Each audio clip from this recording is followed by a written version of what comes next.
morning. Today is Sunday, March 16th, and you are watching the Viewscreen. I am your host, Amy Nelson.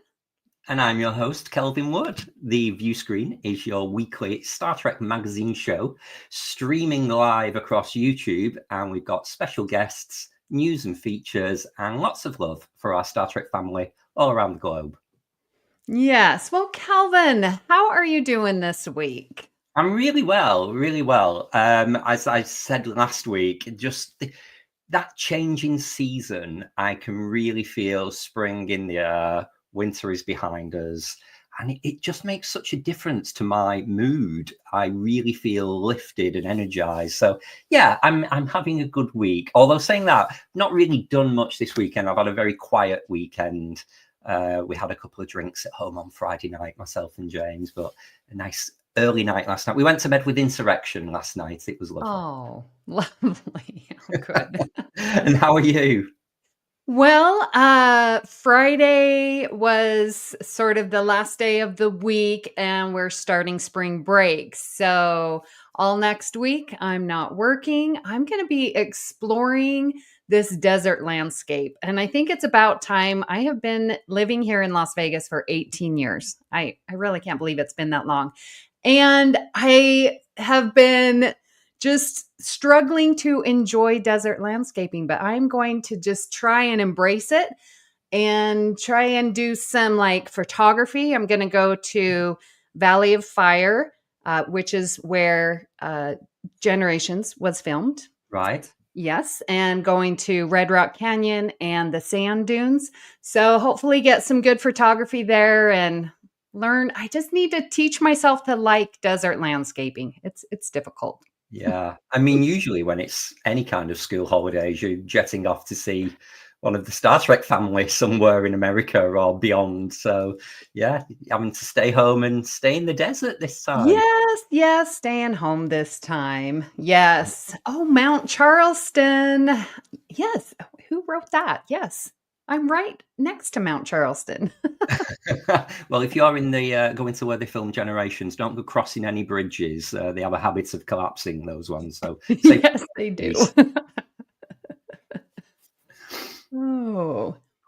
Well, yes, in the chat, we are welcoming our viewers. Thank you so much for watching us live, and we enjoy your comments. So please go ahead and say hi to us in the chat. Yeah, get involved. Don't forget, we've got our special season 3 badge little pin giveaway. So stay tuned for details of that later in the show. And remember, you can also enjoy this show as an audio podcast if you prefer listening on the move. Just head over to wherever you get your podcasts and search for us, and then you can get us there too. Yeah, and please hit that like and subscribe button. That way you won't miss any of our shows, and go ahead and share. That would be great.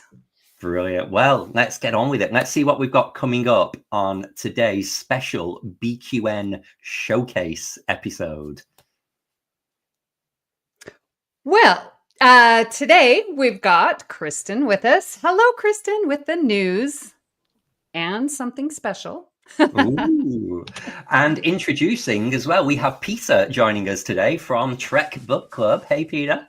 Hi. Hello. Hey, everyone. Hello. Thank you for having me. Yay. And we have Christos from What's the Tea Bev here to give us a little interview. Hey. Yay. I am so excited to be showcasing, shows that we have here on BQN podcasts. I just love working with everyone that we have. So it's nice to share with you guys some of the shows that we have on the network. It is. It's like a show within a show, I guess, is the theme today as we show off. But also must point out that Amy and I are joined with Kristin and Christos. So it's a little All Good Things reunion as well as the show within a show. So a packed show. I think we should get straight on with it. Yes.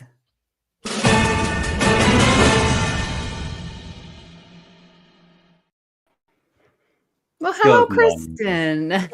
Good day. I was about to say good morning, and then I'm thinking it's not morning for everybody. Yeah. Yeah. How not was your as late, week? How are you usually. doing? I'm good. I'm still trying to get back on some sort of normalcy, a bit of a routine and schedule after having a house guest for a few days. Um, you kind of feel discombobulated a little bit because time has no meaning. And so Mhm. suddenly when you go back to work, you're like, oh, wait, I have to do stuff and things and be an adult. Oh, yes. It's Adulting. Yeah. it's very disappointing to return to that state, but here we are. So yeah, yes, it's been a very, very lazy weekend for me. Like very, very lazy, but it's all right. It's good. Yeah. I'm here. And did Well you have a lovely deserved. birthday? I had a lovely birthday. I have been 41 now for for a week now, and so far no complaints. Yep, it's a good age thus far. So let's see what the next 300 and quick math. I can't. Whatever the next 51 weeks have for me. There you go. So yeah, the best part is like I had gone out for a big promotion at work and I was the successful candidate. Wow. So my official first start date on that job was my birthday last Oh. Monday. So it was kind of serendipitous and yeah, I also just felt very spoiled by all my friends and family, and of course Justin always makes me feel like a princess. Oh, well, Yeah. congratulations, Yes, Kristin. thank That's amazing you. Yeah, news. it's a lot of work going for that, but yeah, I'm excited. Brilliant. Well, what's going on in the world of Star Trek this week? Little slower week. No more theme parks opening, unfortunately. So we don't get to do another tour. But let's do a quick happy birthday to an amazing episode. And it's just this little second birthday to Imposters, season 3, episode 5 of Picard. It's really funny when I'm going through and trying to find what shows aired during either the summer or sort of that March spring break. Nothing aired in the olden days. Reruns, the seasons were over. There was March Madness and all of that. So thank goodness for streaming and for newer episodes that come out in these times. So we have the return of Ro Laren in Imposters. And I don't know about everybody else, I was screaming when I saw her on screen, and I was a little bummed with how the episode ended. But Yeah. that's that. She was badass when she first showed up. She was badass throughout all of TNG, and she was badass in Picard. That's all I have to say about Ro. I was Yeah. so thrilled this wasn't spoiled for me online. It was a genuine surprise when I saw the character walk out. Yeah. Always been a favorite of mine. Yeah.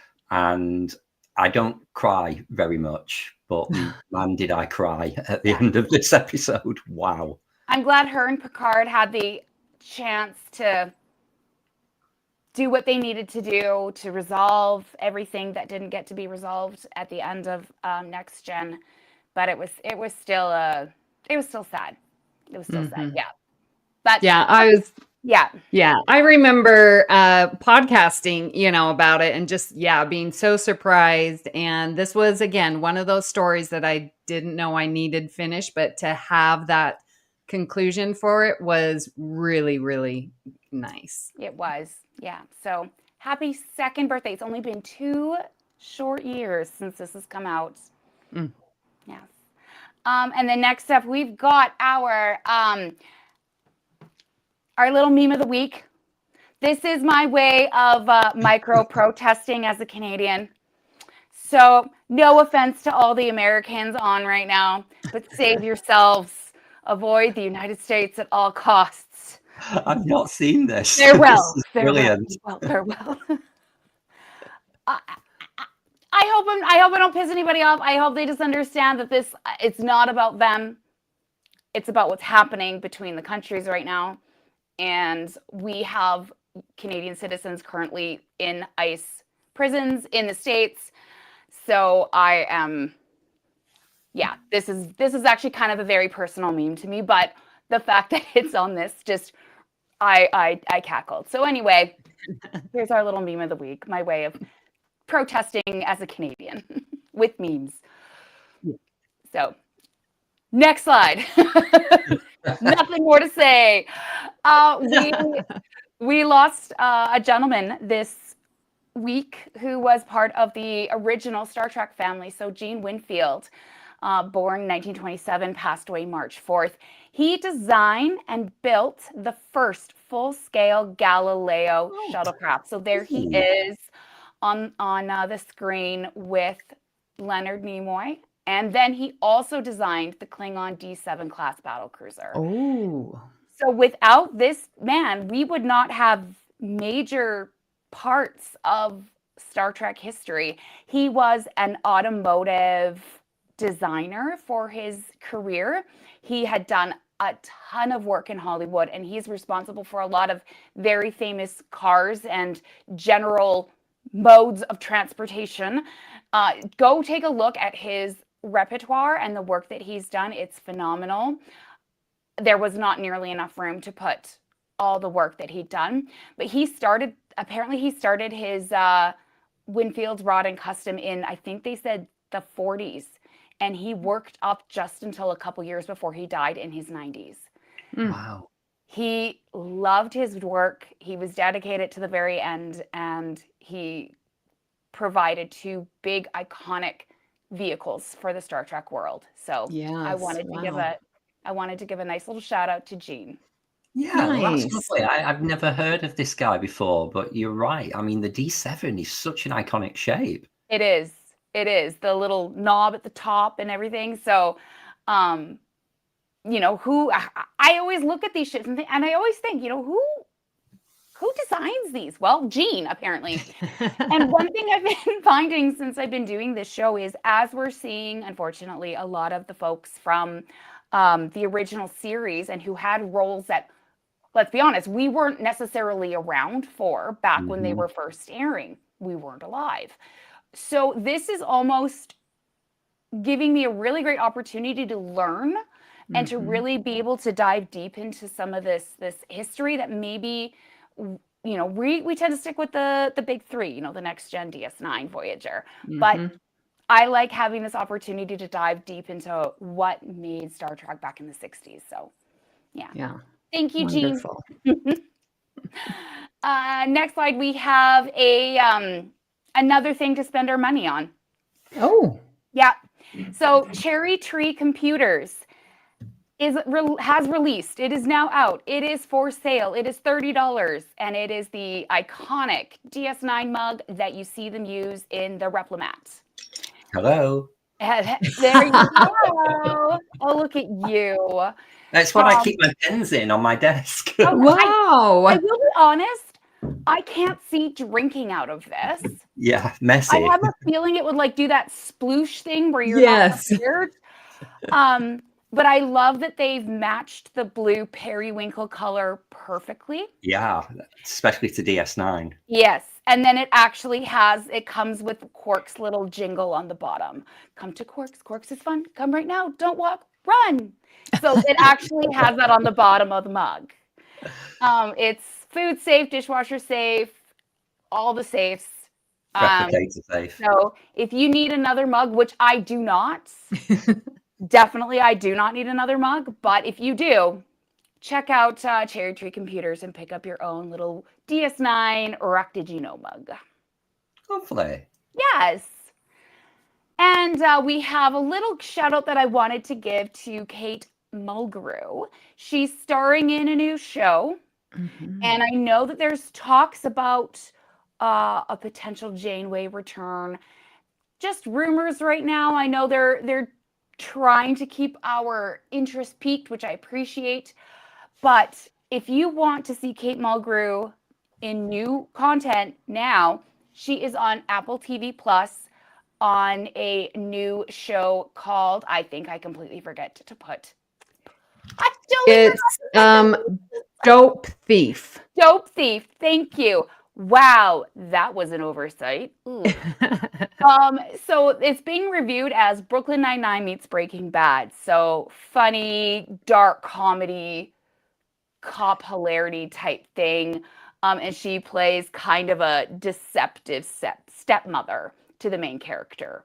So Dope Thief, Kate does really good in gritty roles. I don't know Mhm. who's seen her in Orange is the New Black, but she's able to assume these personalities so well. And she said that the hardest part about this role in Dope Thief was trying to get the Philadelphia accent down properly. Mm. So I wanna check this show out and see how she did, because she did get critiqued a little bit for her Russian accent in Orange is the New Black. So which we didn't have that problem in Voyager. She was Yeah, no. she was just herself. But she's got range. No one can Yes. say that Kate does not have range. So if you are needing to get your new Kate Mulgrew fix, go check this out and see what you think. So I saw her on an Instagram thing of her on the red carpet for the opening, and I was like, oh, she's in a new series. I'm interested. I watched Orange is the New Black because of her. Yes. I didn't finish because I just wasn't that involved in it, but I watched a couple seasons. So I was like, I'm going to check this out. So I watched the first episode of Dope Thief. And if anyone is curious, the premise is these two guys that are pretending to be DEA agents to rob drug dealers so that they can get the money. But just like, so it's comical, which is why I get that Brooklyn Nine-Nine, but it is Breaking Bad drama. Yeah. In it. Yeah. So apparently Kate's character convinces the stepson to do it for one reason, but it turns out that that's not the end of the story. I was going to cancel my Apple TV subscription. Maybe I'll keep it running a little longer now so I can check this out. Do a quick binge. Yep. And Amy, I know this has nothing to do with Star Trek. I would highly suggest going back and finishing Orange because her character just gets better in the later seasons. While everyone else's characters kind of get like meh, hers gets better. Yeah. So it was that third season. I just yeah, no, she just becomes so badass throughout the rest of the season and series. And yeah. And then lastly, we have a new launch of Star Trek Online Unveiled. Is releasing now. It's the 15th season of the console game, and it is starring Jonathan Del Arco as Hugh. Nice. So it'll have a lot of Borg storylines, but they're bringing back a whole bunch of classic ships. So that's exciting that they're bringing old and meeting with the new, which is, I think, what this fandom really loves. We love new storylines, new characters, new plot points, but we love that nostalgia piece. So for those gamers out there, go check out Star Trek Online. Apparently there's a new companion book as well that goes over a lot of the details, almost like when we played on NES and we had to buy those cheater books. So one of those exists as well. There's some more nostalgia for you. I myself am not a gamer, so this won't be something I will check out, but it apparently is reviewing very well by those who have been following this game for a long time. I've played on and off over the years, and I will say the stories that they produce on Star Trek Online are amazing. And like some stories you never knew you needed, like the reanimated body of the dead version of Ensign Kim from Deadlock was brought back to life. Like things like that, or the ongoing story of Seela, who became the Empress. Denise gets a lot to do in Star Trek Online, fortunately. So, yeah, I would suggest if people have never played it, it's free to play on consoles, which, you pay for a lot of the content. If you can't resist, wanting that ship now, as soon as it's released, you can pay for them. But to actually just play the game, it's free. Well, that's not bad. I still don't do, I don't know why, I just don't do well with intense animated games. I get stuck and I don't know what all the thingies do. So anyway, I enjoy watching. I'm with you on that. The one thing Where's Davey when we need him? Right? Yeah. The one thing I do love though about going this route, it's kind of like with the novels and the graphic novels that come out, is they do help to fill in a lot of plot points. They revisit things like you're saying, Kelvin. And it's not really restricted as much as it is with shows, right? There's a lot more freedom, I find. And I also enjoy that they bring back some of the not mainline characters, right? They bring back those one-off characters that we loved and would like to explore more. And yeah, if we're talking, no, they never met, but if they're ever talking about bringing back Janeway, wouldn't it be fun to have Janeway and Sela meet? Yeah, I'm trying to think if they actually have. I mean, Kate has done a lot of voice work on Star Trek Online for Prime and Mirror Janeway as well. So I'm trying to think if Denise has been in any of those stories. I'm not sure she has. It was Tilly, Captain Killy, and Mirror Janeway have gone head-to-head before, which is interesting to see Mary Wiseman and Kate Mulgrew share the scene. But... Hey, so I have a question. Like you were saying, these stories, like the online and stuff, like I know in the book world, we call it beta canon. Would we consider these storylines on gaming a beta canon, or would it be like a gamma? I mean, I don't know. I was going to say gamma or delta. No, it does tend to all get thrown in as beta mixed in. It's basically anything that's not official canon. Right. And, you know, well, I think this might be a great opportunity to actually bring in Peter and Christos. I'm sure Peter's got a much more expert view than me on that opinion too. Thanks, Kristin. So, hey, Peter. Beta canon, does that extend to video game storylines, or is that just novels, graphic novels, etc.? What do you think? I don't know if that's sort of the official definition of what beta is. I've always thought that the beta would be the first one, would be the novels.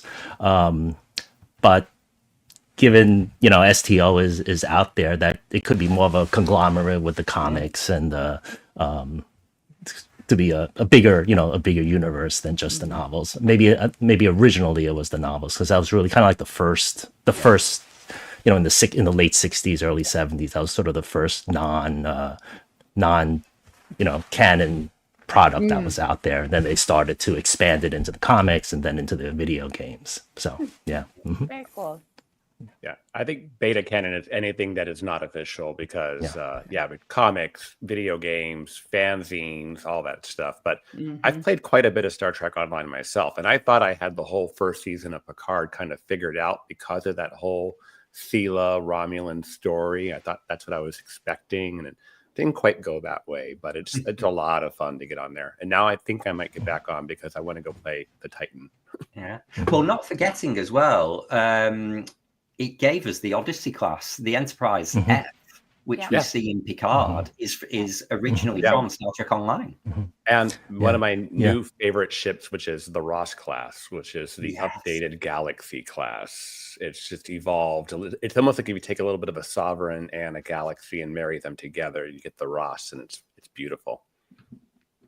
But that showed up in Picard because it was on online. Brilliant. Yeah. Anything else in the news, Christos, that piqued your interest this week? Well, I was just going to call out to the Kate Mulgrew thing. I actually was just on the PBS app on my TV the other night, and I saw this show about the First Ladies, and it's about Eleanor Roosevelt and Betty Ford and Michelle Obama, and they're played by various actresses, like Viola Davis plays Michelle Obama. And it shows them, I thought it was a movie. It's a 10-part series, so I'm a little invested now. But they show them in their lives in the year or two before they became First Lady. And they show Michelle Obama, Viola Davis, working in healthcare. And lo and behold, who is this executive that works with Michelle Obama but Kate Mulgrew? And I just came out of nowhere, didn't see it coming. I almost jumped off the couch. I was like, oh. And I was like, is this new? Apparently it's from 2022. But even sci-fi fans would appreciate that Gillian Anderson of X-Files fame plays Eleanor Roosevelt. And she knocks it out of the park. Doesn't she also play a queen? She plays Margaret Thatcher. Yeah. She does a great herself up for that one. Yeah. And she's unrecognizable. Yeah. So there's your Kate Mulgrew. Where Did else she- to find Kate Mulgrew canon? Did she play a specific person or just a random worker that showed up? No, I was looking it up on IMDb here. She plays Susan Shannon Scher. O'Donnell. Kelvin. Sorry, Christos, who does she play? Susan Scher, Sher, which is an interesting way to spell it, but there you go. S-H. So she's not a historical character then, she's just a support character. I have no idea. You know, when you get into this historical fiction type stuff, I don't know how accurate it is. There's a lot of, liberties that get taken. Yeah. I will be going down that rabbit trail later, though, and looking up this character's name to see if she actually worked with Michelle Obama IRL. So we'll see. I don't know. Brilliant. Well, Kristin, thank you as always for your research and presentation this week. And thanks, guys, for your opinions. We'll see you a little later in the show. And Kristin, we're going to have something very special planned for you later in the show, too. But for now, thanks, guys. Thanks. Always the best content for news. What have we got next, Amy?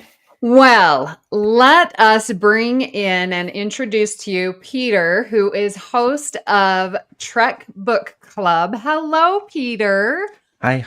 Hello. Welcome Hi, Amy. to the Viewscreen. And just a shout out. Thank you for watching. You support us in the chat when you're watching. So thank you. Thank you. And just so glad to have you on as a guest.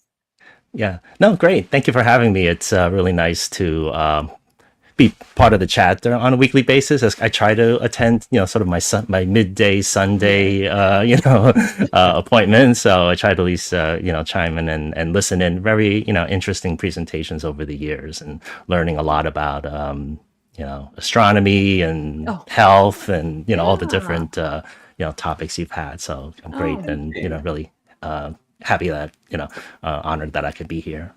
Well, thank you so very much. So you have been very involved with books and have this amazing online community. And so let's get started with how you got started. Sure. Well, when it comes to Star Trek books, I have sort of two eras in which I was doing a lot of reading in Star Trek. When I first got into Star Trek, which was in the early 80s, I did a lot of reading around that time. So that's like the James Blish's TOS novelizations, Alan Dean Foster's the animated series, adaptations, and then some of the early novels. So that was more like the 90s, 80s or so. And then I kind of stepped away from it for a long, long time. For decades until 2020. Like many people who were affected by the pandemic, I was too. And so I ended up joining Twitter. At that time, it was called Twitter. So I really wasn't a big social media user or consumer, just a little bit, but not much. But Twitter was really the first platform that I started to use in 2020. And then a few months later, I kind of ran into the Trek Book Club. And Trekkie Rob, who's the creator and the first host of the Trek Book Club, I met him through the Twitter, the Trek Twitter community, and then I started to participate in the Trek Book Club as a member, as just someone just reading the books and participating in the monthly discussions. And in the late 2020, Trekkie Rob sort of stepped away from the role and put the book club on pause. Just, life gets in the way. So so he stepped away from it. And then I ended up taking it over for a couple of months, sort of doing it independently, sort of on the side type thing. And then we chatted a little bit, and he asked if I wanted to sort of take it over formally. And I said, yeah, sure, I would like to give that a shot and try to do that and sort of, keep the seat warm for him if he, wants to come back or down the road. And so I've taken it over since then. And so I run the Trek Book Club, in which we discuss Trek books approximately every 6 weeks online. So, yeah. So that's kind of a Trek Book Club origin story. Yeah. Well, let's go through your slides here that we have. Okay, great. Okay, so I'm going to sort of give an overview of what we do and some sample questions that we've had recently in the last couple of discussions. So that's the agenda. And then sort of, so I wanted to sort of give like almost like a sample process from beginning to end on a very high level of what a Trek Book Club discussion would look like. So next slide, please. Okay, so we kind of covered some of this, most of this already, once you read it. And so from 2021 on to currently, I'm the host of it. We relaunched the Trek Book Club podcast in September of 22. Rob did one earlier, a few years earlier, that was on pause. And so there was some feedback that I got from some of the folks online who say, oh, you want to do a podcast of Trek books, and I thought about it and I started it in 2022. And so periodically we go over, and I'll talk a little bit about this more towards the end, in which we talk about some of the books we go over with a guest. Then I joined the BQN podcast community. I think it was Amy who had the idea last year. I remember. So that was a great idea. So I'm able to be part of the BQN network. And then most recently, last month, we moved over from X to Bluesky. So the discussions, we just had one, which we'll go over a couple of questions in Bluesky just last week. So that's the at least for now. We'll see what happens in the future, but at least for now, the platform will be on Bluesky, even though the actual account on X will still be active, but it'll just be relatively quiet over there. Yeah. Okay. Next, please. Okay. So this is a high-level overview of Trek Book Club discussion. So leading up to the discussion. Actually, one quick thing is usually when it comes to sort of which books to read, I try to which books that we would be discussing. I do a poll most of the time, in which I sort of put a poll online and just have like 3 options that the folks submitted during the intermission time, during the late Saturday and Sunday time frame. So I usually get some submissions from the club members, and then I sort of pick 3, put that on the poll, and at the end of the previous discussion 6 weeks earlier, people vote on it, and then we have a winner. Occasionally, I've sort of do a editor's pick option, in which a host's pick option, in which I say I would like to discuss this one. Nice. So we kind of do it that way. So kind of the Coda series, which is one of the series from a couple of years ago, I really wanted to discuss that. So I kind of did that probably a little bit earlier than if people wanted to give a, to do it through survey. So we covered that a little earlier. But most of the time we do it through survey.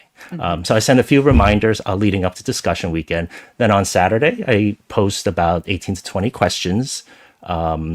We have an intermission break Saturday evening. And then on Sunday, I post about 15 questions. And then we have a wrap up Sunday evening into Monday. And then the survey that to determine the discussion books, I'll post that as part of the wrap up. And then I announce what the winning book is the following week when the survey's over. So that's kind of like on a high level what we go through over the weekend. So, and I really want to give credit to Rob. So Rob kind of created this format and this almost like a template. So I followed it. I made some tweaks to it. Still making tweaks to it over the years to try to make small little improvement. But the sort of the heart of this process he created, and so I just sort of continued it on, and it works pretty well. I hope. Yeah. Yeah. Okay. Next slide, please.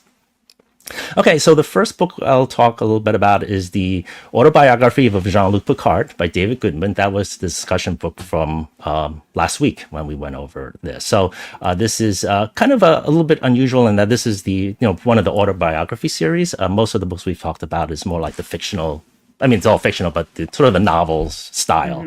This one is that. But this was the winning book, and I said, "Oh, this is interesting," because I actually listened to the Janeway one narrated by Kate Mulgrew on audiobook, and that's really, really good format.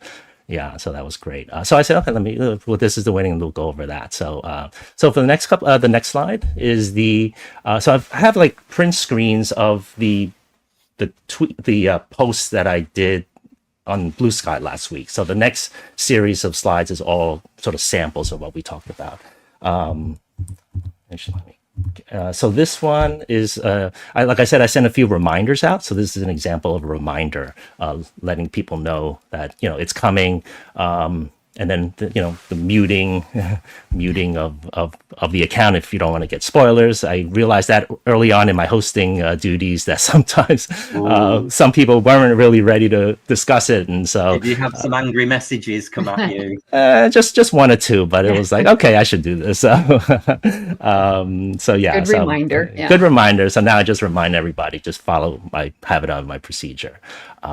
So this is one of the types of reminders that I have. So in terms of the format, Peter, like, do you just pose a question as a typed tweet or Bluesky message, and then people just comment in the comments, and it starts a conversation? Yes. It's almost like the book in a way. It's almost like this gives a little bit of a structure and format, but the conversations, and I pulled a couple of examples out. The conversations could go just like like here, on a podcast, kind of go different directions depending on what the what the fans, readers chime in on. So we sometimes do go a little bit on, off tangents, which is fine. I actually enjoy those types of things, and that's fine. But yeah, like between the sessions, and so it takes on and off. It takes a few weeks to prepare all the questions, because I usually have about end up about 35 of them. But my first draft sometimes ends up like 70 or 80 questions. So I have to start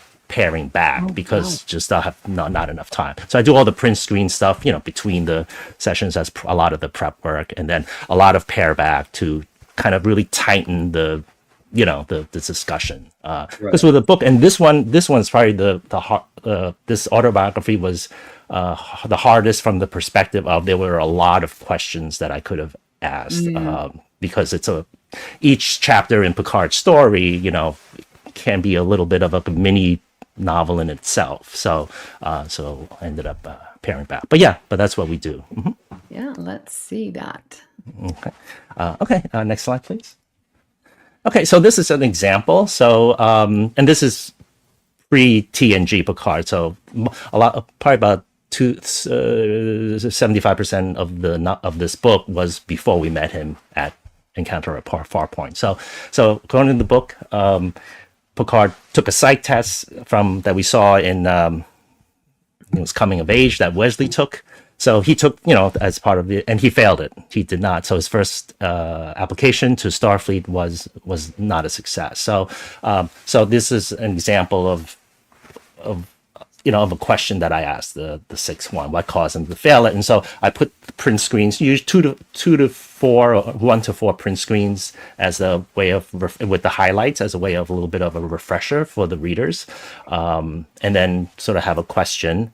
And then if you go to the next page, next slide, this is what you were talking about, Kelvin. So people would start, chiming in and answering the question, and then some people could sort of piggyback off of it. So that's how the conversation sort of continues. The nice thing, and I'm really grateful, is for that second post, which is David A. Goodman, who's the author of the book. So he was able to join this discussion, and I was very, very grateful and happy. I mean, as a host, having the author join is pretty much the best that can happen. You really can't get much better than that. So, Mr. Goodman joined the discussion, and I have a few other samples, but he was great because obviously as an author, he would, they would chime in with reasoning behind going in a certain direction. Why did they put this in? What was your thought behind, doing something? And he was very gracious with his time, because both days he was able to participate, and he would answer some of the questions, or he would just chime in as the discussion continues. So David Mack has also done that. He's kind of a friend of the club. He's joined for Coda 3, Oblivion's Gate. That was really good as well, because he also gave a lot of behind the scenes information. He joined when we did Vanguard 1, Harbinger. He's the author of that book, and he joined as well. So yeah, so that's really very grateful when that happened. So you could see the participants and the responses. So if you go to the next page, I think there's let's see. Oh, the next is like another sample discussion. So the Picard not comfortable with children. We kind of found that out at Encounter at Farpoint. And so this gives a little bit of an origin story as to why that was so. When he was in the when he first transferred to the Stargazer, he wasn't captain of, he was more like a lieutenant.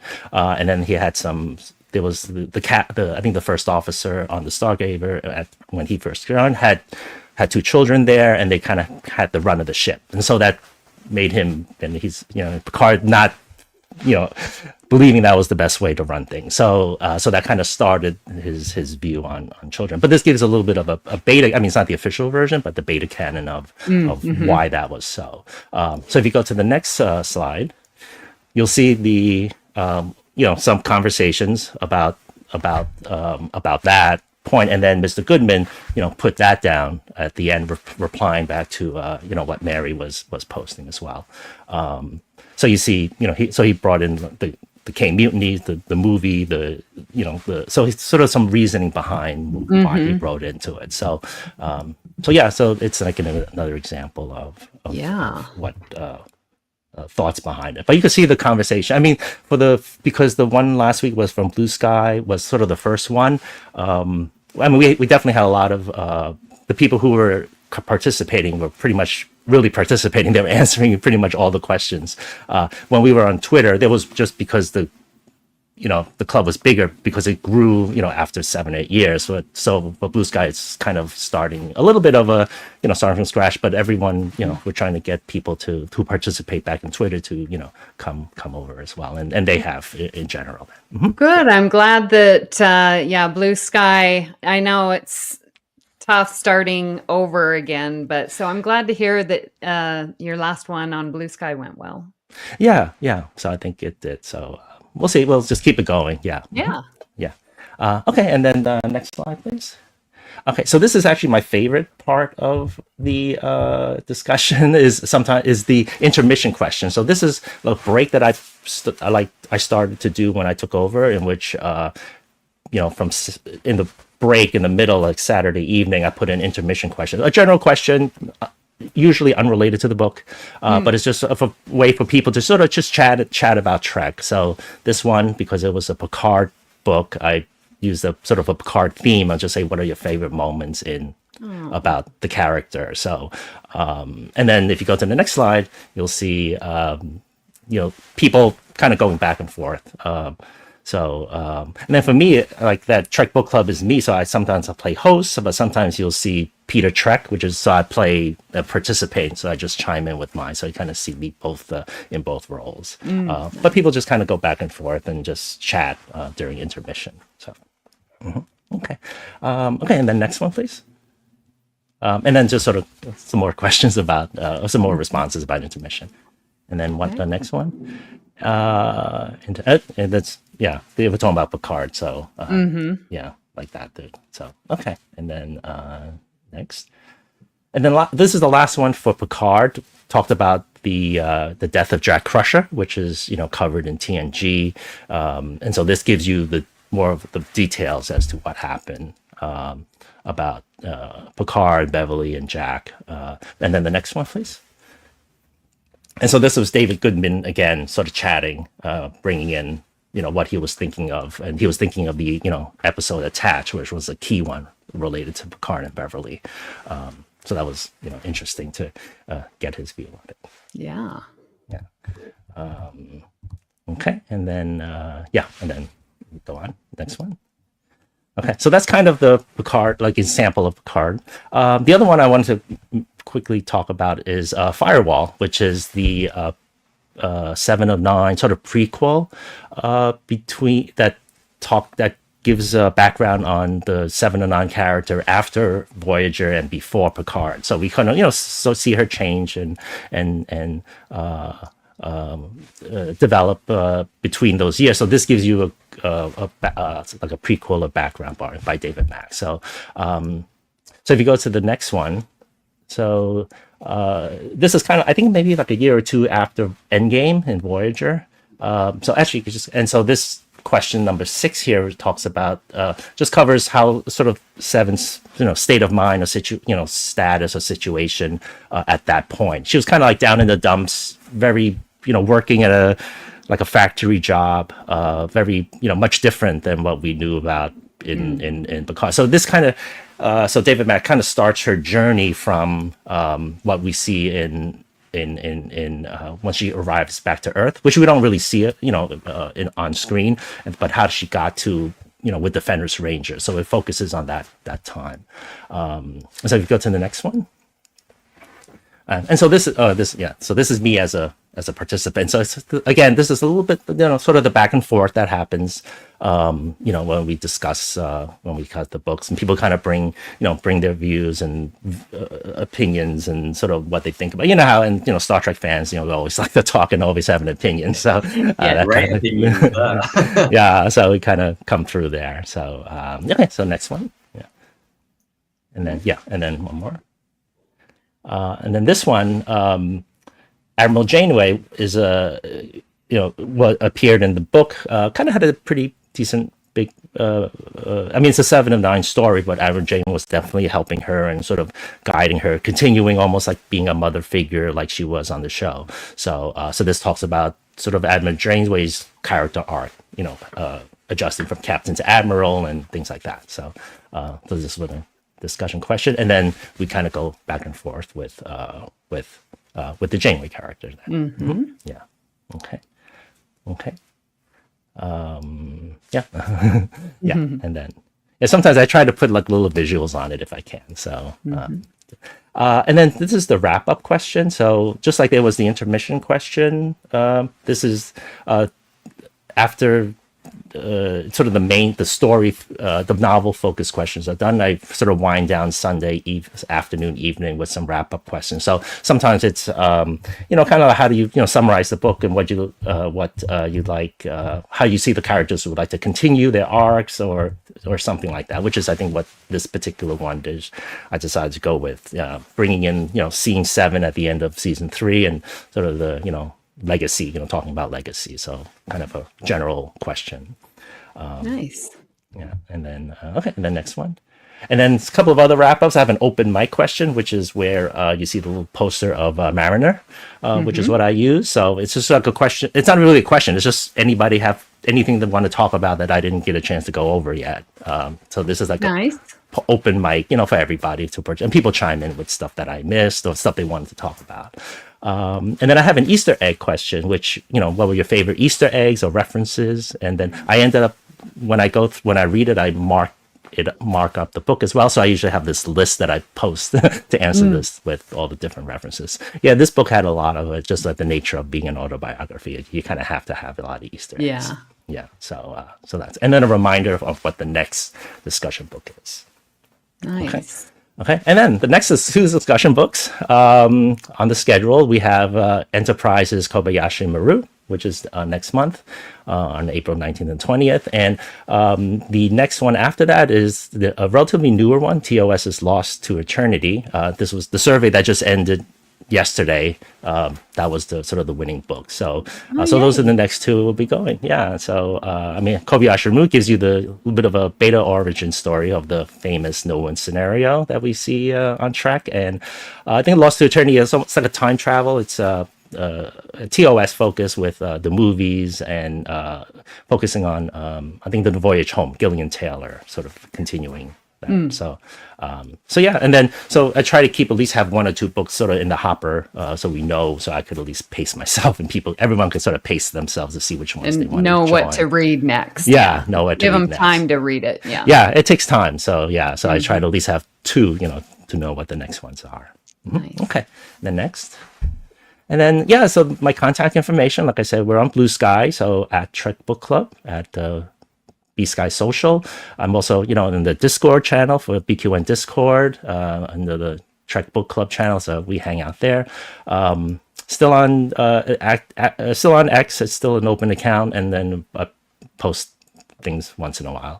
I do use the Trek book, hashtag Trek Book Club pretty much everywhere we go. So usually, if you could just search for that tag, you would see something. And I just wanted to mention for everybody, if you aren't aware of it, Simon & Schuster has these monthly Trek ebook sales in which they usually have about 10 or more ebooks for about $1.99 each. So they usually release their new listing like the first week of the month, and then it's a kind of a nice, easy and relatively inexpensive way to sort of build up your ebook library if you use it in that format. So, and they have pretty good books.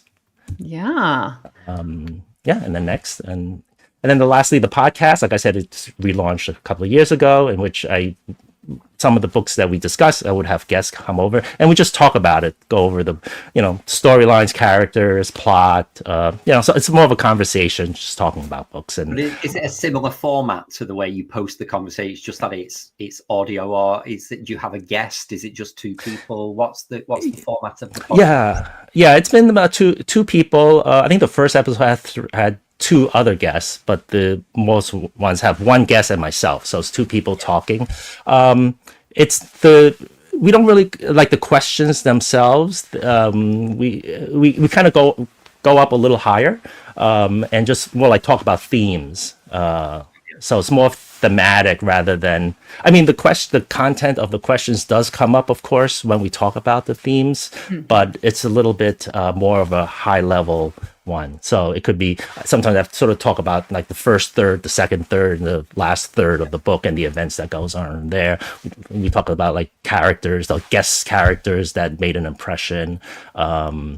So it's more of a higher level, only because of the questions we have more time. But with the podcast, it's a little bit less. I try to keep it like between 45 minutes to an hour, and sometimes it works, sometimes it doesn't. So because once we start going over, I think most podcasters know. And then it's more of a conversation. Like it starts a lot of the time. It's just like, what'd you think of the book? How did you like it? And then we kind of go on from there. So which parts you didn't like, and we always kind of pull in other sometimes other episodes or others books that are reminded of. So it's a bit of a free-flowing thing. And then and then I had a couple of episodes with some Star Trek authors. So and that was more like talking about the writing part and the publishing part and sort of like the that part of the content. So so thank you very much. That's my favorite book related picture from Trek. Yes. So I kind of use that a lot. So but I want to thank everyone much, and welcome to connect with me or the Trek Book Club and join. It's open to everybody, no cost. You just purchase the book and just join. It's very open. So so definitely would love to have everybody anyone who could join it. Yeah. Okay, great. Thank you. Okay. Well, let's bring in Kristin and Christos, because Christos, I know you read a lot of books. Have you ever seen his questions online? Because I know you're out there online too. I do. Now that he's moved over to Bluesky, I do. So I see the questions. I read, and I also want to make a plug for audiobooks. It's a really good way to consume books when you don't have a lot of time to read, but you want to take advantage of your downtime, driving or getting ready or whatever.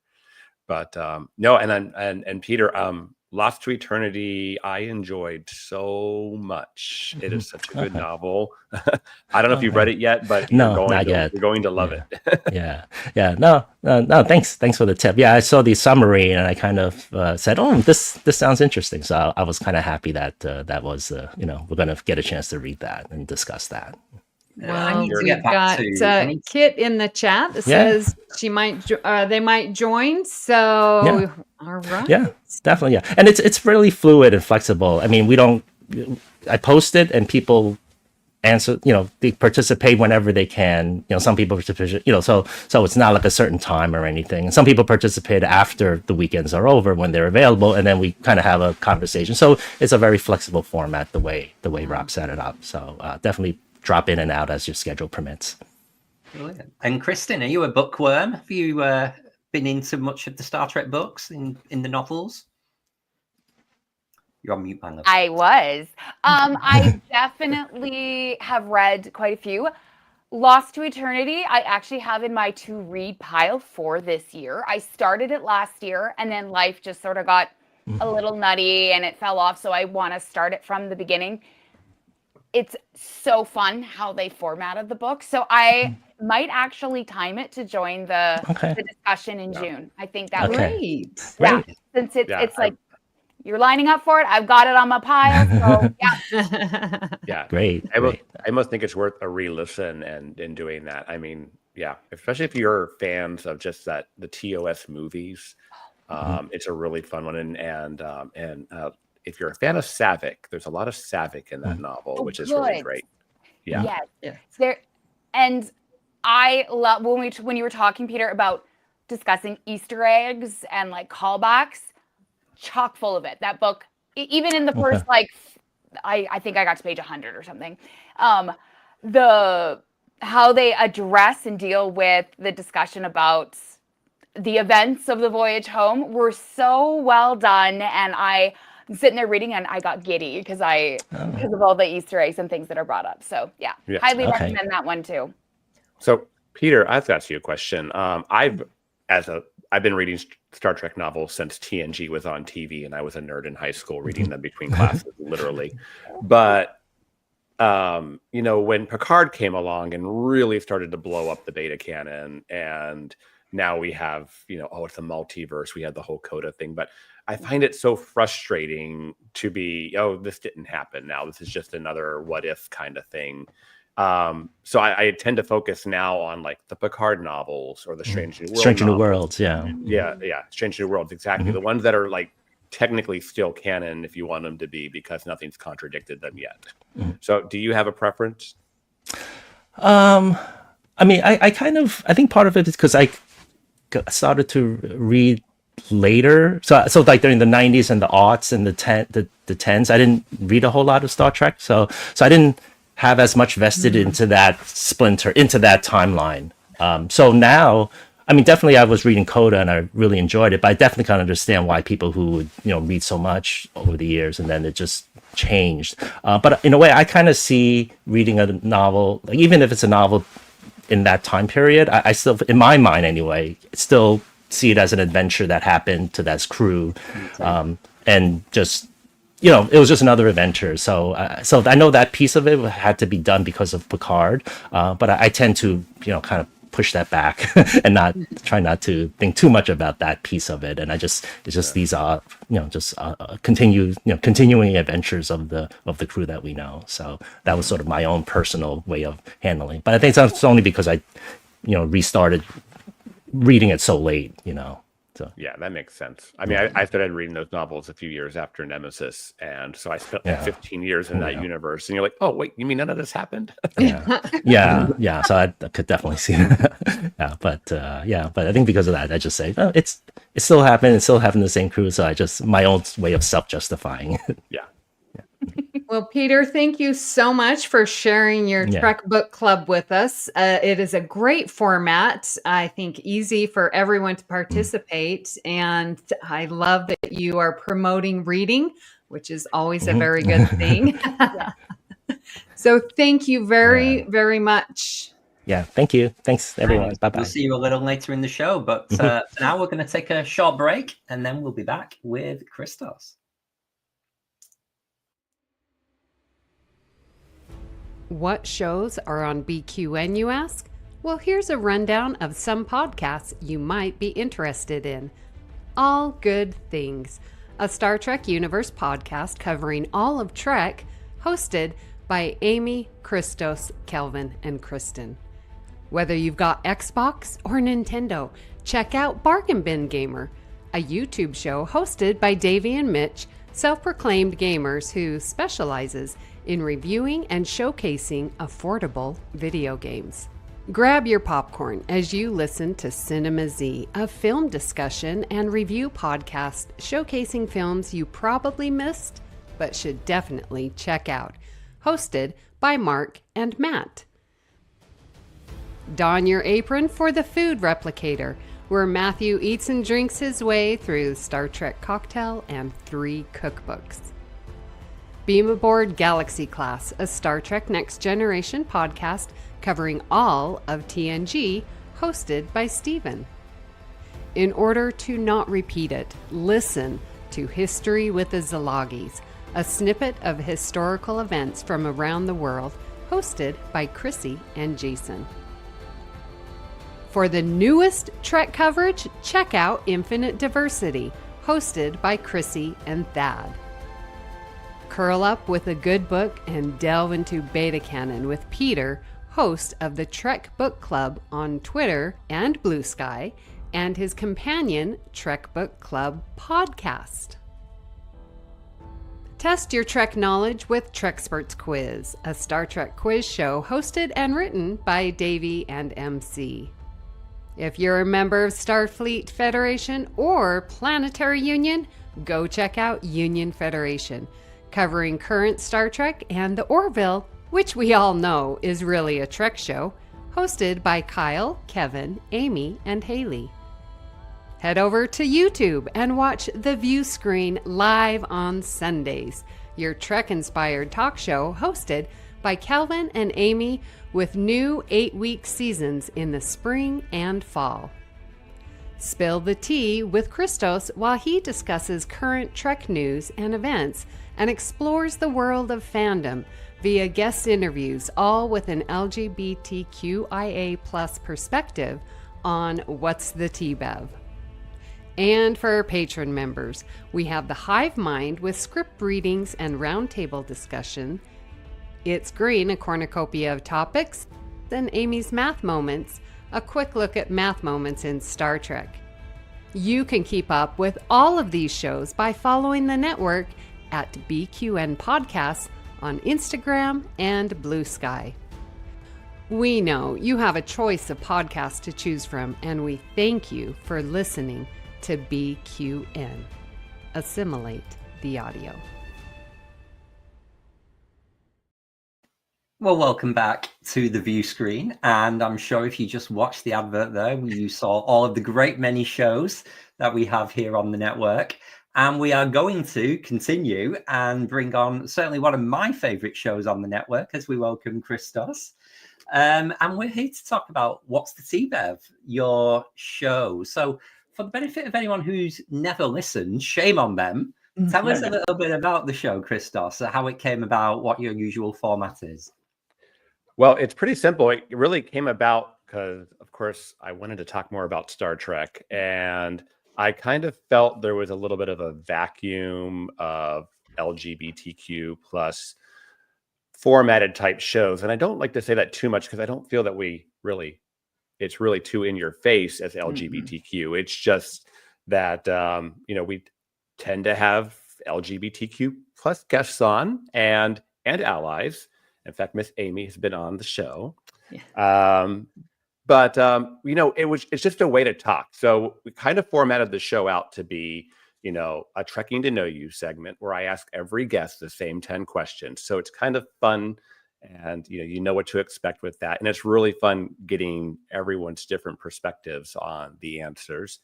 And then secondly, I usually talk about like the news, like what's going on in Star Trek, or speculation if we're in the middle of a season, or, hey, one idea would be like, hey, what are you expecting from Starfleet Academy coming up? And we could speculate on what that show is going to be, or what do you want it to be, and go from there. Mm-hmm. Brilliant. Well, I think it's time we see for ourselves. So we would like to hand the reins over and say, you have the bridge, Christos. It's your show. Oh, my. You're listening to BQN. Assimilate the audio.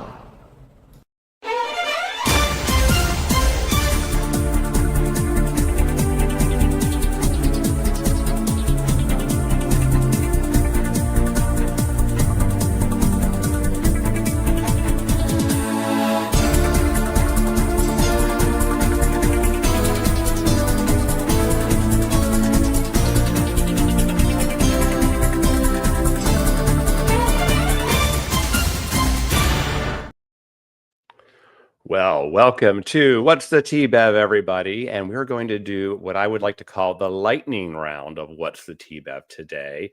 And to do so, we're going to bring in a very special guest who I've never interviewed on the show, but I've podcasted with many a times over on All Good Things. Let's welcome in our guest, Kristin. Hi, Kristin. Hello, Christos. How are you, my love? I'm amazing. Look, they left us in charge again. Always a dangerous move. But I'm assuming we're not talking about a problematic original Star Trek episode. Only if you want to, but I doubt that's going to come up in your Trekking to Know You.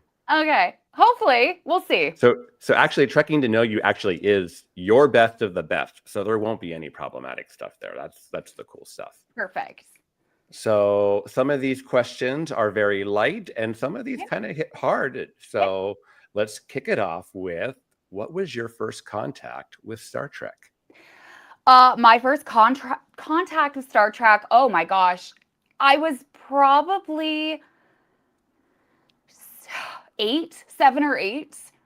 It was a time where my mom was going through a lot of health problems. She's got scoliosis, so she was in and out of the hospital for surgeries. And so my poor dad was left in charge of taking care of 2 kids. And bless his soul, he was like, here, watch this. And it was Wrath of Khan. Ooh. And I remember being so petrified at the ear scene and everything. But thinking to myself, this is everything. And then after that, immediately it was on to Search for Spock and Voyage Home. And that just sort of cemented everything else. And then my parents very much threw me into here's Next Generation after school. So it's really been woven into the fabric of my life since as far back as I can remember.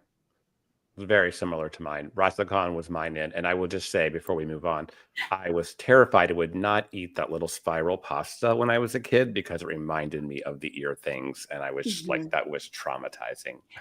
And then later on in our town in the summer, we would have a real bad problem with earwigs.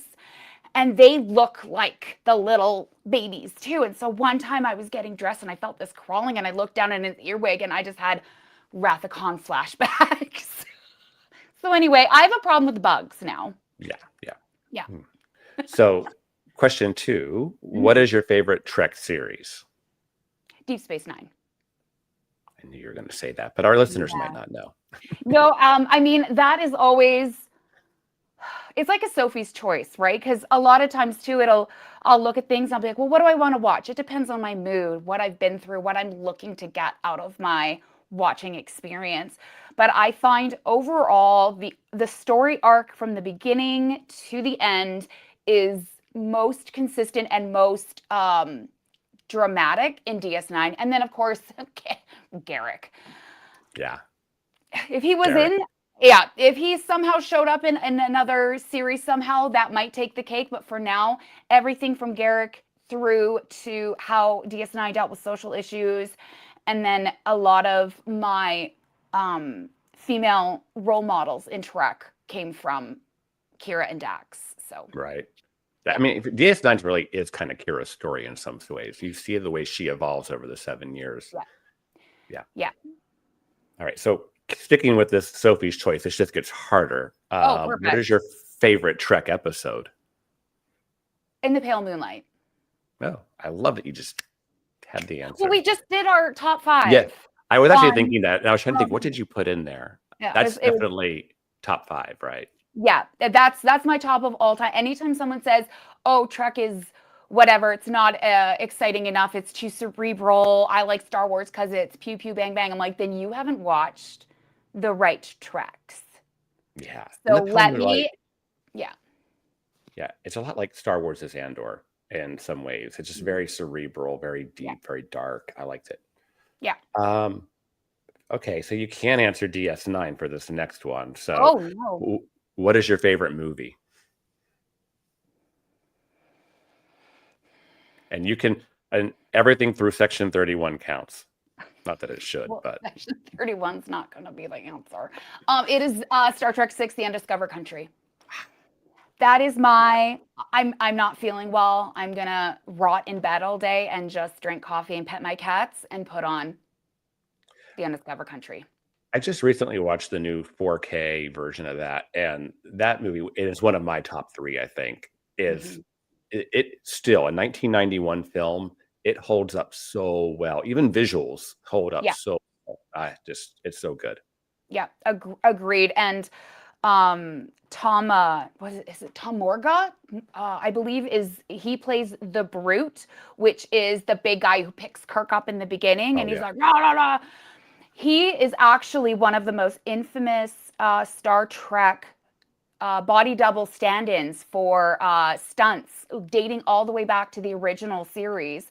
And then he even those are not, that was not his knee. I love him in that part. Love that part. But Tom Morga, he was like Jonathan Frakes' #1 stand-in for stunts and everything throughout. So yeah, his role in that was hilarious, and I love that they've been so consistent with this one gentleman through the entirety of the beginning of Trek. So look up Tom Morga if you don't know him. He's got quite the story to tell. You've always got these deep facts, these like deep dives. I love it. I think you told us the answer to this next one, but I'm going to ask you anyway. So, who is your favorite character? Garrick. Yes. I think he perfectly summarizes how everybody has good and bad in them. Good and bad can be defined. It's everything's gray. Yeah. Life is gray. There's no real black and white that we deal with, especially when it comes to issues of morality. And the one thing I love about Garrick is he has no shame in the fact that he is imperfect. Yeah. And he explores that a lot. Yeah.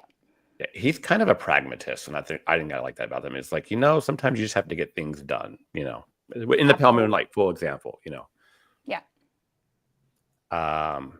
Okay. Who is your favorite captain? Oh, I knew this question was going to come up.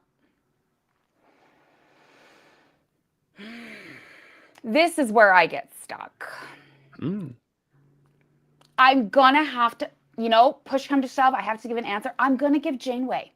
All right. Because she was literally in a situation that no other captain had been in for an extended amount of time.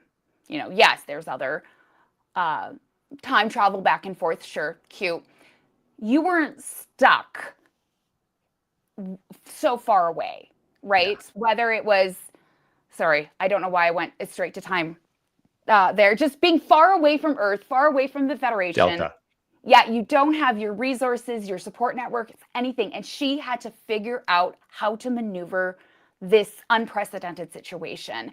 And not only that, she did it through the lens of a woman, which hadn't really been done. And I don't think the reception of her was kind at the time. And I think that we see some systemic misogyny in that. And Kate, the way that she has stuck by her characterization of Janeway all of these years.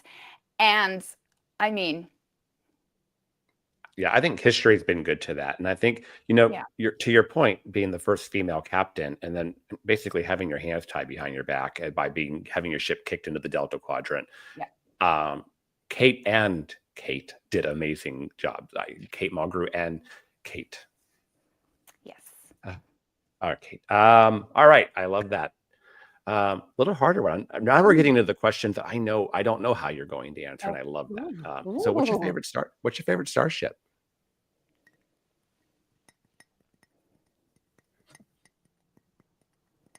The Defiant. Sticking with your DS9. I know. I hope I'm not boring, but no. I think my favorite thing about the Defiant was it was really a coming together of a bunch of races and species that maybe didn't have the best relationships always, but they had a common goal. They had a new threat, and we saw a new group of allies coming together, and that kind of resulted in the Defiant coming out, having technology from an array of different things. And again, just like one of my favorite Voyager episodes is the one where they get stuck in the void. Yeah, the void, and they have to, teamwork is what gets them out. I will always stick with teamwork and coming together and seeing our similarities as opposed to our differences will always be the best way to go. All right. I love how you can take that and bring it into your starship choice. So that's pretty awesome. It is a pretty cool ship. I love the story the backstory they created for it and why it is. And it's the perfect way to introduce the right size ship for that station. Not too big, but yeah. And my favorite is the first time we see it on screen and it just shows up, and it was just like I was clutching some pearls. Yeah. It was phenomenal. I mean, and shout out to the Romulan commander supervisor who's supposed to be there every time they use the cloaking device, but we only see in like the first time they have the Defiant. Yeah. Maybe they realized that they could trust. Yeah. Okay. We'll go with that. We'll go with that. Okay. All right, here's probably like the most fun one for you and me, because we've gone down this road before. Who's your Star Trek crush? Jonathan Frakes. Daddy Riker. I don't know what it was. He was the first man I ever saw with a beard that I thought looked better with facial hair than without. And for most of my youth, I was not a fan of facial hair. Until my husband started growing it, and I was like, oh, what have I been missing out on? So I married my husband now kind of looks like a blonde Riker. And then when I met Jonathan Frakes back in, I think 2010, I gave him a hug, and he's very tall, which I also enjoy. And I told him, I've had a crush on you since I was 10 years old. And I meant it as a compliment. And he just laughed and looked at me and said, how'd that turn out for you? And I thought to myself, you know what? Pretty good, because I had high standards for men because they had to live up to you. So. See? I mean, even like your crush, you can turn into a life lesson. I love that. Star Trek teaches us everything, right? We have to have people in our lives with values, or we don't. Yeah. On my Facebook page, my profile says religion, and it says Star Trek. So I like that. This is more than just a show for me. Yeah. What's your favorite uniform? The Monster Maroon. I got my little BTW. ode to the Monster Maroon away team jacket. I got it at STLV last year. I'll try and stand up for a little bit, but it's all like. Oh, it's stunning. It's stunning. Yeah. Like, okay, I'm going to need to get somebody to pick me one up this I think you can get it online. I'll see if I can find. Okay, I'll look. Yeah. But all this stuff is made for women, but this was the one thing that they had that adapted to a man very nicely. Yeah. No, it's beautiful. No, Monster Maroon is the really cool outfit. I mean, yeah. I just thought that they looked sharp. They looked comfortable. Like a lot of the onesies and the really tight, I never really liked that. I liked how the Monster Maroon had the belt to, show some shape or whatever, but it just looked like the most comfortable to wear out of the other uniforms. I just pre-ordered the Nacelle Company toy for Captain Sulu, Star Trek 6 Captain Sulu, and his Monster Maroon looks like it has a piece that you can pull off and put on another piece. So it's like they have the front peeled down or not. Yeah. And I'm like, how did they, I can't wait to see it in person, but if that really works out as a toy, genius. Okay. I'm going to need a follow-up on that one. Yeah. Yeah, it does look very nautical. Peter, thanks for the comment there. And I do think it's an interesting fact that Gene Roddenberry hated the Monster Maroons. He thought it was too military, too nautical, too Navy. And yeah, he wanted it, but as much as I like the motion picture pajamas, I do prefer the Monster Maroons. Yeah, those friggin' pastel messes did nothing for anybody who wore them. I mean, you get to see Stephen Collins' junk in there, so I mean, they're not terrible. I guess there's that, but otherwise. Yeah. Finally, back to seriousness. Okay. What does Star Trek mean to you? what doesn't it mean to me? I mean,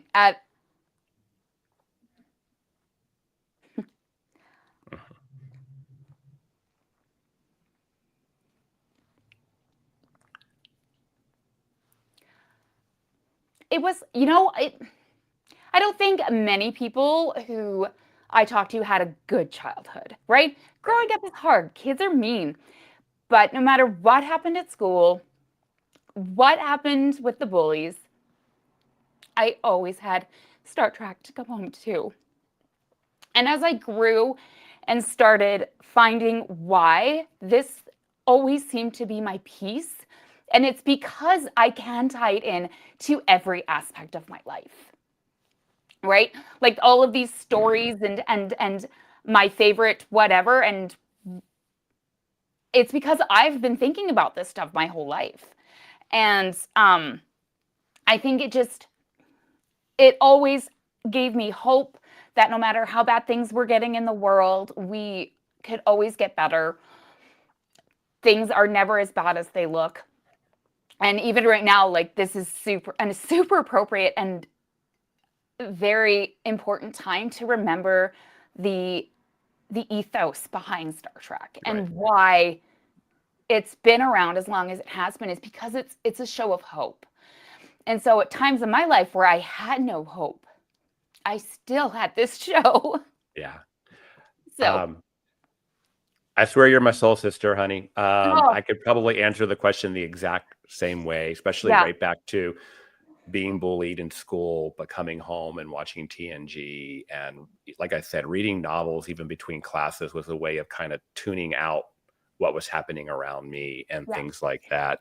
But to this day, it's still it's why, whether it's Star Trek Cruise or STLV or our upcoming vacation this summer that we're all going on, it's like why I choose that. And because who else would you want to be around but these people who also believe in this philosophy or religion, as you want to call it. Hey. It's there is no better way. It's why like episodes like Ad Astra Per Aspera just hit so hard, because it's our truth. It is. And I think that I remember there's not a lot of other people in my life, like physically in town. They're like, oh yeah, I like Star Trek. I've seen like 2 episodes of Next Generation. I'm like, oh, bless your soul. Okay. Yeah. Not even my pinky worth. Yeah. And I just remember when Justin and I were looking for what random vacation do we want to take? And it was 2018. And I just happened to look up like themed cruises. I knew I loved cruises. And we saw Star Trek 2 the second cruise was taking off. And I just laughed and I said, Justin, we need to do this because it's funny. Yeah. And I went because I wanted to see how quirky it was and how they dealt with, the theme. I did not expect to meet my soul family on a Star Trek cruise. But like you said, there's a reason that we hang out with the people we do. And it is because I think there's like a deep connection that we all have on a level that can't be defined. Right. It's when you basically have that same moral philosophy in life, that is like the foundation layer. Yeah. So when your foundation layer is strong and similar, everything else just kind of falls into place. Exactly. Yeah. So. Well, all right. Well, believe it or not, I'm stopping my time because I was told I had 20 minutes. We did that in 18 and a half minutes, Kristin. We're so efficient. We are so efficient. We can be on task when we have to be. So kudos to us. Well, thank you for being such an amazing impromptu speed round guest. Thank you for making me cry on a Sunday morning. Hey, it's what I'm here for. And you know what? That is what's the Tea Bev for you. It is laughing, it is crying, it is kind of letting the truth out. It is doing fun stuff about your crushes and things like that. But it's just at the end of the day, we're just talking Trek. Yeah. And I'm happy to announce we have some new episodes coming up. I'm recording 2 this week. So if you haven't watched What's the Tea Bev, first off, find me on YouTube or at What's the Tea Bev, or if you just want the audio, it's in wherever you get your audio podcasts. There is a whole library of prior episodes. And if you want to go learn more about people like Kelvin Wood or Amy Nelson, their episodes are in there. So go give them a watch or a listen. But otherwise, look out for some new episodes coming your way. Brilliant, Christos. Thank you so much, and Kristin. This is why I love listening to What's the Tea Bev, Christos, because when you have certainly our friends on, we learn new things about them that we didn't know. I had no idea about this Jonathan Frakes crush, by the way. Yeah, right. And when you have people on that we don't know, that is extra special because we learn so much about them. We find them on social media and add them to the family. So you do a great service to the community, Christos.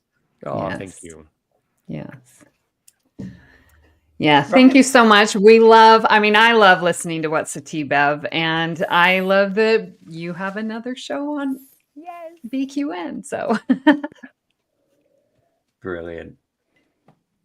okay, well, thank you, everyone.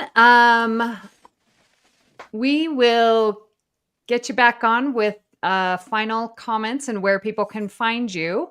But let's take a look at what we are going to be discussing next week. Okay, next week we have our showbiz special. So we have Tyler joining us, and he's going to be talking about being a celebrity chaperone during lots of conventions where he takes care of some of the actors that he represents. And we also welcome Chris Smith as well, as we're going into fashion. Chris is a sensational cosplayer and a marvelous creator of cosplay. I believe he actually takes commissions as well. So I might be coming with my checkbook because his work is amazing. And Kristin is back as always with all of the news. So it's our celebrity special next week on the Viewscreen. Oh, cannot wait for that. Chris is just amazing with what he can do to make it like screen quality. I mean, really, really well. Good work. Yes.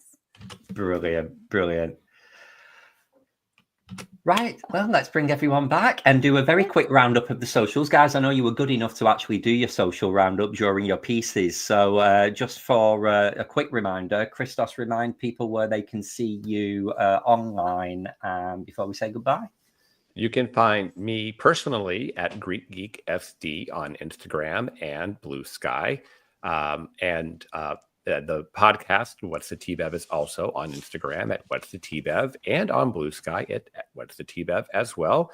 I show up sometimes in the BQN Collective over on Facebook in our Discord server. And I think that's plenty. You can find me somewhere if that's not enough. Really. You can also find him when he's not on the view screen hosting All Good Things. There you go. There you go. We'll be back in a few weeks. Yes, Yes, we will. Brilliant. Thank you, Christos. And Peter, where can people find you again? Sure. Well, I can be found on Bluesky. It's at Trek Book Club. And I'm also my own other handle is at Peter Trek 1, which is also on Bluesky. So yeah, just check us out there. I'm also on the BQN Discord server. There's a Trek Book Club channel as well, and I participate in that as well. So definitely any questions about anything what we talked about, just let us know. Yeah, thank you for having us. You. Yeah, thank you. Okay. And Kristin, what about yourself? You can find me on Instagram at kstrats, Facebook, BQN Network. I'm again not really big on Facebook, except this morning on Facebook Marketplace, you would not believe it. Some guy is selling an unopened figure of Kalar. So I will be messaging him later to go pick that up. Oh, wow. Yeah. What a random action figure, and it's one that I have to have. I just have to have it. So anyway, that's why I go on Facebook is Marketplace and look to see what Trek stuff people are selling. Anyway, and then I'm on Reddit at user Garrick's Fan Club, and yeah, it's been a very busy, like lots of conversation happening in all the Trek subreddits. So if you're wanting to engage with some people about some really interesting discussions, I do suggest heading over there. You can just lurk if you want and just read. If you want to engage, yeah, just start up a free account and yeah, check out all the Trek related stuff. Brilliant. Thank you so much. We will see you next week. Yes. Thank you. And how about you, Amy? Where can you be found? Well, you can find me co-hosting Union Federation podcast, and we're covering the Orville characters, having so much fun. So you can listen to me there. I am on Bluesky at Counselor Amy, and the Facebook group, yeah, they're not so much, but the Discord server, definitely there, so you can find me. And Kelvin, where can people find you? You can find me on most of the socials at Kelvin's Timeline. You can find me on the BQN Collective Facebook group. I still continue and love to post there. Occasionally, you can find me on Discord when I can figure out how to use it. You're best likely to find me here on the Viewscreen or on All Good Things when we return there in a few weeks too. Now, there has been a new development over on Bluesky, and I just please want everyone to know we have a BQN feed. So I know it's so cool.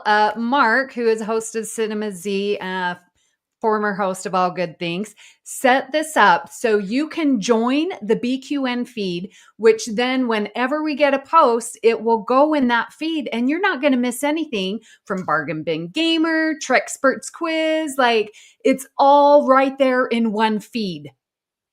Brilliant. What a perfect advert on the perfect show, showcasing all of our shows, Amy. Oh, there's a reason you're the queen of the network. And for Peter and your Trek Book Club, we need to set you up your own feed for Trek Book Club. So we're going to talk. There's new developments going on at Bluesky. Lots of good ways to stay participating in social media. So just thought I'd throw that out there.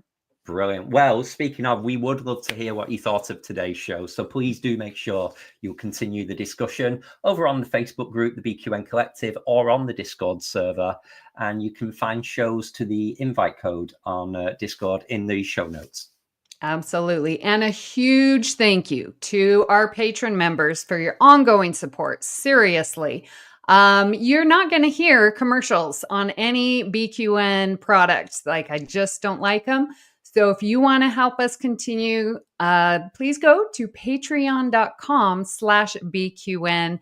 Just a little donation. We've got a lot going on with our patrons, roundtables and such. So we would love to have your support. And indeed, if becoming a patron isn't your thing, you can please continue to support the show and the network just by posting some messages on social media, posting your comments, getting involved in the conversation like Peter was doing earlier, or even just talking about us to your friends and helping grow as some more followers and listeners there. So thank you. Thank you to everyone who's joined us live today. Thank you to everyone who's listened on Catch Up. And thank you, as always, to our producer, David, behind the scenes for making the magic happen. And to our social media manager, Kit, who's been really, really pushing some of the promos there. So thank you both for being such a great part of the team. Yes, and it is time for our giveaway.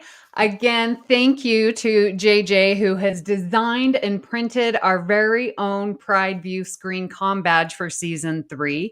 If you would like your own comm badge, please type in BQN Showcase in the chat, and we will get one of those badges to you in the mail so that you can have your own. Again, that's BQN Showcase in the chat. Brilliant. Thank you all once again for joining us on another episode of the Viewscreen. We're going to be back here, this place, same time next week for our special celebrity episode, Showbiz. But for now, that's all for today, and it's time to end transmission. Thank you, guys. Thank you.